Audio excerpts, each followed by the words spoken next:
نو نن یو ځل بیا په دغه ویډیو کې زه غواړم چې تاسو سره داسې یو برنامه زه شریکه کړم په دغه ویډیو کې ترڅو تاسې وکولی شئ چې په اسانه او په قانوني توګه باندې پرمختللي هیوادونو ته تاسې لاړ شئ. نو په دغه ویډیو کې زه غواړم چې تاسو سره د یو لړ سکالرشیپونو په اړه تاسو سره زه معلومات شریک کړم، کوم چې په 2025 کې شروع کیږي.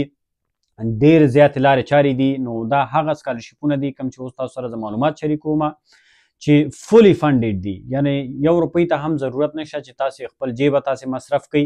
یوازې هغه ستاسو د قلم په زور باندې، یوازې ستاسو هغه د استعداد په زور باندې تاسې کولی شئ چې دغه سکالرشیپونه تاسې واخلئ ترڅو تاسې وکولی شئ په قانوني ډول باندې تاسې په خارجي هیوادونو ته تاسې سفر وکړئ او ویزې تاسې ترلاسه کړئ. نو جرمني هیواد چې دی په 2025 کال دپاره ډېر مختلف سکالرشیپونه په لاره اچولي دي، خصوصا افغانانو لپاره چې تاسې کولی شئ ډېر په اسانه طریقه باندې تاسې ترلاسه کوئ او یا لاسته راوړئ. نو په دغه ویډیو کې به مکمل معلومات زه تاسو سره شریکوم چې دغه سکالرشیپونه تاسې څنګه پیدا کړئ، نو څه ډول تاسې ورته ثبت نام وکړئ، نو کم شرایط ورته ضروري دي، څومره وخت نیسي. نو دا سکالرشیپونه د دوی هغه اپلیکیشن پورټل څه وخت خلاصیږي، څه ډول ثبت نام کیږي او دغه ډاکومنټ څه ډول ورته آماده کیږي. نو ویډیو مکمل تعقیب کړئ، مکمل معلومات زه تاسو سره شریکوم. لومړی راځم دې ته چې دغه سکالرشیپونه چې کوم یو دي دا د ډاټ په نوم سکالرشیپونه دي، کوم چې تاسو ته ډېر کم څوک چې په دغه برنامو په سرچ کې دي هغو ته به معلومات وي چې دا ډېر مهم سکالرشیپونه چې هر کال انټرنیشنل سټوډنټانو ته دا په لاره اچول کیږي چې د دنیا هر یو کونج څخه کم څوک چې غواړي په جرمني هیواد کې خپل تحصیل ته ادامه ورکړي نو هغوی کولی شي چې په دغه سکالرشیپونو کې هغوی ګډون وکړي. نو دغه سکالرشیپونه د 2025 کال د مې په میاشت کې د دې اپلیکیشن پورټل خلاصیږي. نو اوپننګ ډیټ یې همدا مې میاشت ده چې تاسې کولی شئ چې کله مې میاشت ورسېده نو هغه وخت کې به د دې اپلیکیشن پورټل خلاصیږي. نو د دې د پورټل د خلاصېدو څخه مخکې تاسې باید کم کارونه ترسره کړئ. تاسې دغه کم الیجیبلیټي د دې کرایټیریا چې ده، کم ډاکومنټ چې دوی غواړي، نو هغه ډاکومنټ باید تاسې مکمل یو په یو تاسې برابر کړي اوسیږي. ځکه چې څومره وختي چې تاسې ورته ثبت نام کوئ، څومره فرض مثال چې څنګه خلاصیږي، نو کوشش تاسې وکړئ چې تر څو چې ځکه چې دا یوازې هم افغانانو دپاره دي او هم د انټرنیشنل نورو سټوډنټانو دپاره دي. هر څوک کولی شي چې دې ته ثبت نام وکړي. دې نه مخکې چې کوم بل څوک ثبت نام کوي نو په شروع کې تاسې ورته ثبت نام وکړئ تر څو چې هغوی ژر تر ژره ستاسو ډاکومنټ هغوی وګوري، پروسس یې کړي. نو په لومړی قدم کې ستاسو پروسس مخې ته لاړ شي. ښه خبره پکې همدغه ده. نو دې ته چې کوم ډاکومنټ پکار دي دا البته انډر ګریجویټ دپاره، پوسټ ګریجویټ دپاره او همدارنګه د ریسرچ دپاره دي. نو هر هغه څوک چې د مکتب څخه فارغه ده هغوی کولی شي چې د پوهنتون دپاره هغوی لاړ شي، د خپل زده کړې لوړې زده کړې هلته ترسره کړي. کوم څوک چې د ماستري دپاره تلل غواړي، یعنې په افغانستان کې د پوهنتون څخه فارغه اوسیږي، نو هغوی هم کولی شي. کوم څوک چې د ریسرچ دپاره تلل غواړي هغوی هم کولی شي. نو په دې کې تر ټولو مهم هغه الیجیبلیټي کرایټیریا چې ده، نو هغه شرایط چې کوم یو دي، تاسې باید یو سټرانګ ایجوکیشنل بیکګراوند باید تاسې ولرئ چې تاسې حد اقل ستاسو فیصدي باید ډېر ښه اوسیږي. ځکه چې دغه سکالرشیپونه خصوصا هغه چاته ورکول کیږي چې هغوی ایجوکیشنل بیکګراوند او یا دغه د درس هغه فیصدي چې کوم یو ده هغه ښه اوسیږي.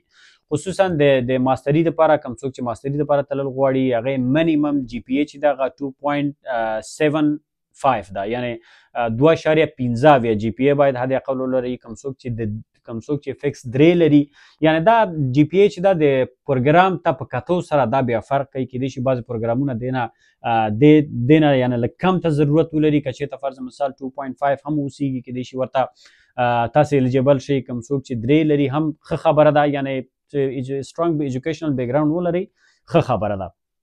نو تاسې کولی شئ. او بل په دې کې چې کوم تاسې دغه لرئ، کوم ډاکومنټ تاسې لرئ، همدا اوس نه تاسې ورته آماده کوئ. او بل آیلټس او ټافل ورته ضروري ده. نو دغه د دې خاطره زه وایم چې کوم ډاکومنټ تاسې لرئ همدا اوس نو تاسې ورته آماده کړئ، ځکه چې کوم څوک چې آیلټس دپاره امتحان ورکول غواړي یا ټافل دپاره امتحان ورکول غواړي نو هغه طبعا لږ وخت نیسي. نو تر څو چې دغه میاشت رسیږي مخکې نه مخکې باید تاسې کوم څوک چې امتحان ورکول غواړي دغه آیلټس او ټافل تاسې ورته برابر کړئ، او همدارنګه تاسې چې کوم دغه لرئ ټرانسکریپونه لرئ، ډیګریګانې تاسې لرئ، دا هر څه تاسې منظم کړئ، برابر کړئ، تاسې خپل تذکره، پاسپورټ، نو دغه شیان ټول منظم کړئ، برابر کړئ. او بل کوم څوک چې د ماستري دپاره اپلای کول غواړي نو چې کوم یو پروګرام ته تاسې اپلای کوئ د همغه پروګرام په تړاو باندې باید حداقل 2 کاله تاسې ایکسپیرینس ولرئ، نو تاسې باید تجربه ولرئ که هر یو بخش ته تاسې اپلای کول غواړئ. نو ځکه چې داسې کار ده چې که چا فرض مثال په همغه بخش کې کار کړی اوسیږي ښه خبره ده، او که فرض مثال تاسې لږ کار کړی وي نو تاسې کولی شئ چې همغه ادارې نه تاسې غوښتنه وکړئ چې حداقل د 2 کالو یو لیټر تاسو ته جوړ کړي، ایکسپیرینس لیټر تاسو ته جوړ کړي، چې نو هغه لیټر هم تاسې بیا دغه وکړئ، دې سره سبمیټ کړئ. او بل شرط دا ده چې هر هغه څوک چې د پوهنتون څخه فارغ شوی اوسیږي نو حداقل هغه ستاسو د ډیګري هغه ګیپ چې کوم یو ده د 6 کالو څخه ډیر نه وي.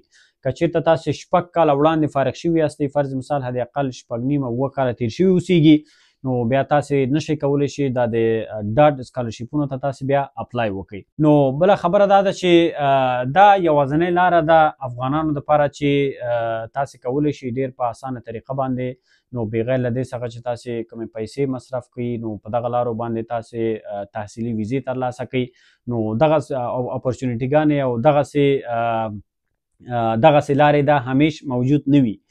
دا چې اوس کال نوی کېږي دغسې اپورچونیټیز تاسو لاسته راځي نو دې ته ورته نور اپورچونیټیز چې ستاسو لاسته راځي باید د دې څخه تاسې استفاده وکړئ، او تاسې باید دا ضایع نه کړئ او د لاسه باید تاسې ورنه کړئ. نو دغه لارې دي چې په دغه لارو باندې ډېر زیات افغانان تاسې وګورئ چې کوم چې د هیواد څخه د باندې اوسیږي، فرض مثال په هند کې او په نورو دغه کې زما بعضې ملګري وو چې په هند کې اوسېدل نو هغوی هم وکولی شول چې دغه سکالرشیپونو ته هغوی لاره پیدا کړي.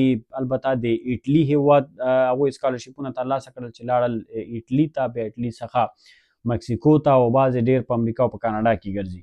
نو اروپا هم خپله خصوصا جرمني ډېر ښایسته هیواد ده، که چېرته تاسې هلته لاړ شئ نو تاسې ډېر ښایسته هم خپل ژوند تاسې جوړولی شئ. بل دا فولي فنډډ سکالرشیپونه دي، هم تاسې درس لوستلی شئ او دې سره هم تاسې کار کولی شئ، هم تاسې کولی شئ چې هلته قبولیت دپاره تاسې اپلای وکړئ او خپل ژوند تاسې مخې ته یوسئ.